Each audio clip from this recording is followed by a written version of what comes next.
ኢትዮጵያ የኢኮኖሚ ሉዓላዊነቷን በጽኑ መሰረት ላይ ለመገንባት ግዙፍ ፕሮጀክቶችንና ፖሊሲዎችን በስፋት በመተግበር ላይ ትገኛለች። ይህም ሀገሪቷ በራሷ አቅምና ሀብት ፈጣንና ዘላቂ እድገት እንድታስመዘግብ ከመደገፍ በላይ ውጫዊ የኢኮኖሚ ጫናዎችን በጽኑ የመመከትና የመቋቋም አቅሟን እንደምታጎለብት ተመልክቷል።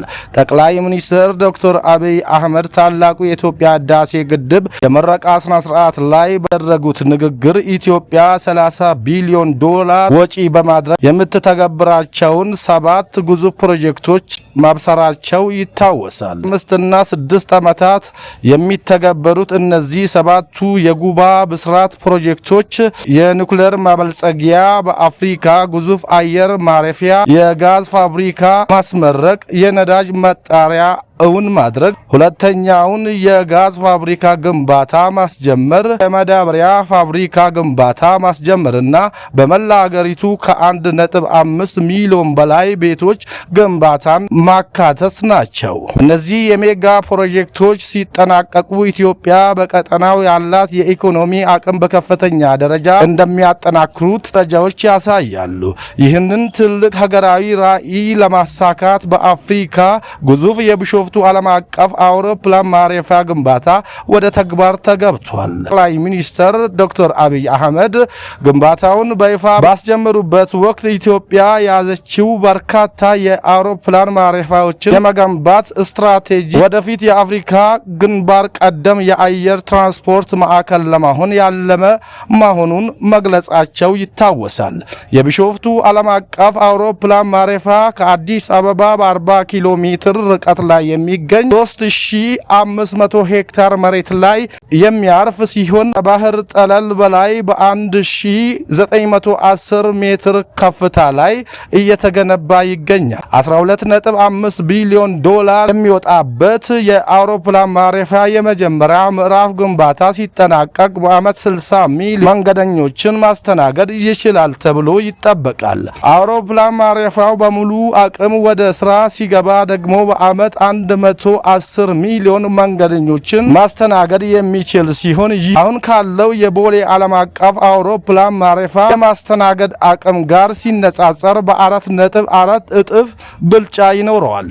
የዚህን ግዙፍ ፕሮጀክት የስራ ሂደት ጠቅላይ ሚኒስትር ዶክተር አብይ አህመድ በስፍራው በመገኘት ተመልክቷል። በማሽነሪ ብዛቱ ቀዳሚ የሆነው የቢሾፍቱ ኤርፖርት ግንባታ በአሁኑ ወቅት በከፍተኛ ፍጥነት እየተከናወነ እንደሚገኝ የገለጹት ጠቅላይ ሚኒስትሩ ከ8000 በላይ ሰራተኞች እንዲሁም እስከ 4000 የሚጠጉ ማሽነሪዎችና መኪናዎች በስራ ላይ ተሰማርተው እንደሚገኙ አስታውቋል።